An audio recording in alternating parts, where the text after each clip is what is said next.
You've heard me say it all month long. If you're an outlier, that's a woman, a person of color, an LGBTQ plus professional in the trades, you're already on an 8-second ride. And here's what's happening in the trades right now. Construction needs 349,000 new workers. Healthcare is losing half of its nurses in the first 2 years. Diesel tech is facing a shortage of 60,000 technicians. That arena needs you. Now, the last few weeks, I've told you about 6 Black pioneers in the trades and industrial fields. McKinley Thompson Jr., Elijah McCoy, Adrienne Bennett, Alice Parker, Mary Mahoney, and Granville T. Woods. And here's what I've noticed about all of them. They didn't wait for permission. They didn't wait for a signal that was never coming. You see, most people get bucked off in those first few seconds. It's because they're waiting. They're waiting for approval. They're waiting for the right moment. They're waiting for somebody to tell them it's okay to ride. Now, these 6, they created their own signal. And today, I want to show you the system they use to finish their rides. You see, in bull riding, everything starts in the chute. That's where you get your head right before the gate opens. You visualize your ride and you see yourself making the whistle. McKinley Thompson Jr. lived in the chute. He was the only Black industrial designer at Ford in the 1950s. And before anyone else could see the Ford Bronco, before there were sketches, before there were prototypes, McKinley saw it in his mind. He didn't wait for Ford to ask him to design a vehicle. He didn't wait for the company culture to change, and he didn't wait for someone to say, "We're ready for your ideas now." He saw the Bronco first, and he prepared mentally, creatively, strategically. So when the opportunity came, he was ready. The Ford Bronco became one of the most iconic vehicles in American history. Not because McKinley got lucky. It's because he saw it before anyone else could. That's the chute. You don't need permission to be excellent. You need to see it first. Next, you have to attach. That's your rigging, your technical foundation, your competence, your proof. And these 2 pioneers showed us exactly what that looks like. Elijah McCoy. In 1872, he invented the automatic lubricator. Before McCoy, trains had to stop every few miles so workers can manually oil the engines. McCoy said, "What if we didn't have to stop?" So he invented a system that lubricated engines automatically while the train was still in motion. He had 57 patents over his lifetime. And his work was so good, so reliable, that when people wanted quality, they would ask, "Is this the real McCoy?" His technical mastery became his reputation. Now, Granville Woods, he was the first African-American mechanical and electrical engineer, and he had over 60 patents. And in the 1880s, trains couldn't communicate with each other. People were dying in collisions. Woods invented the multiplex telegraph. That's a system that let moving trains talk to each other in real time. Railway safety was transformed overnight. But here's the thing about Granville Woods. When Thomas Edison tried to claim he invented the multiplex telegraph first, Woods beat him in court twice. You know why? It's because Wood had his rigging tight. He documented everything. He kept better records than Edison. Woods had the proof. Edison had the audacity. And the judge sided with the proof. These 2 teach us something critical. Your technical excellence isn't just impressive. It's your defense. And when the industry tries to buck you off, your competence is what's going to keep you on. You have to be so good they can't ignore you. You have to be so skilled they can't deny you. That's your iron. Master it. Now we hit the middle of the ride. That's seconds 4, 5, and 6. And that's where most people let go. That's where the bull is bucking its hardest, and it's where sometimes it gets ugly. Adrienne Bennett knows all about the middle. She became the first Black woman master plumber in the United States in 1980. But she didn't just walk into that certification. She faced 5 years of harassment at Detroit job sites. Men refused to work with her. Contractors wouldn't hire her.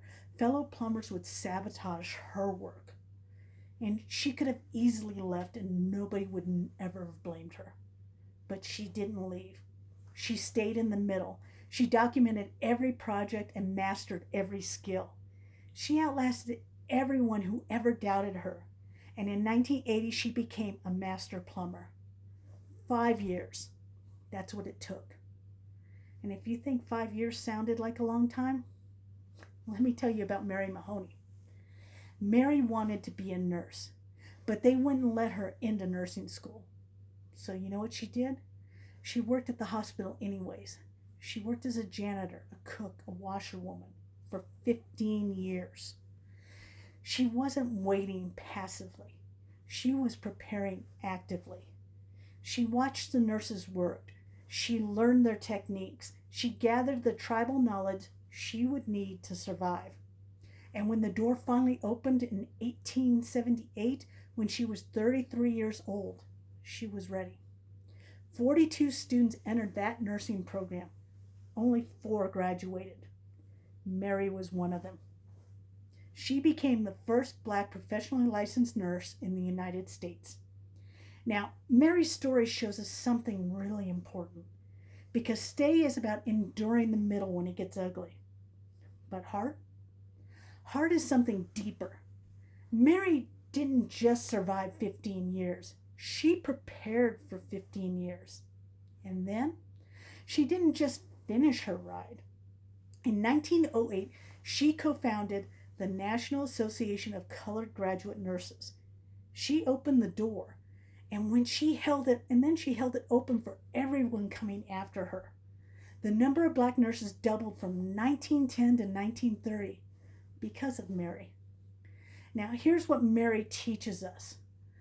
Heart is the patience to prepare while the gate is still closed.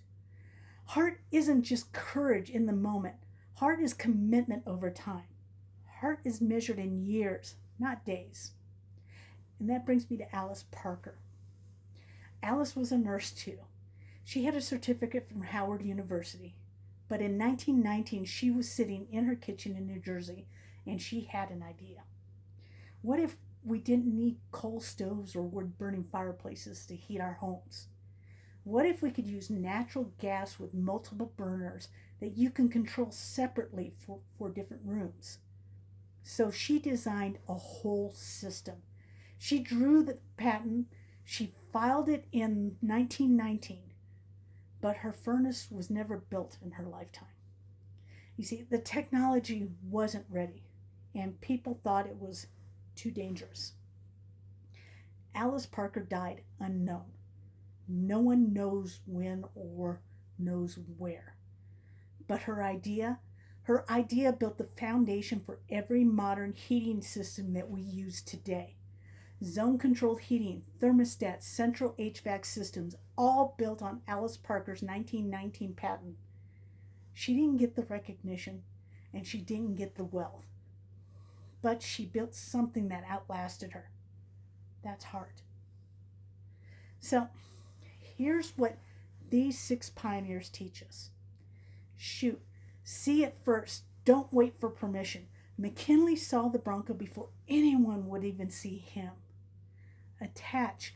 Master your craft. Your technical excellence is your defense. McCoy and Woods made themselves undeniable. Stay. Don't let go in the middle. Adrienne endured 5 years. The middle is where most people quit. Heart. Commitment for the long haul. Build something bigger than yourself. Mary prepared for 15 years, then opened doors for others. Alice built a foundation that outlasted her lifetime. They didn't wait for the systems to change. None of them waited for perfect conditions. They created their own signal and they finished their rides. Today, construction needs 349,000 workers. Healthcare is losing half of its nurses. Diesel tech is facing massive shortages.